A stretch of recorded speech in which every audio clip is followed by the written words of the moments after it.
So in this short demo, this is going to be a short demo, we're going to look at managing the data set. Right? Now, if you've got data on premises like we've got in this demo, we're getting data from a SQL server that's installed on premises, we are going to need to refresh the data, we're going to need to have a gateway set up.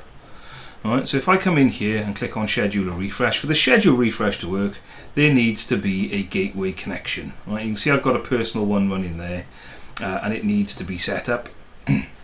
Right, you can use the enterprise mode version where there's a little bit more configuration involved, and then you need to give credentials for the gateway to access the spreadsheet and also the database. Right, so we can use sort of basic authentication, we can do Windows without impersonation and so on and so forth, username, password and privacy levels, same for product costs and Windows without impersonation. You can set all those up, and it will then refresh on a schedule depending on how you license Power BI Premium. There's a limit to the number of these refreshes that can run. I think currently with a Pro license you can refresh your dataset 8 times a day.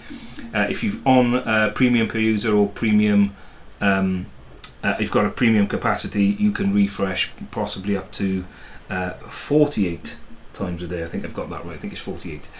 Now, you can come in here once you've got your datasets set up, and you will then be able to configure and refresh your data. You can see that it's failing to connect. Well, I need to provide some credentials in here. It's a little public.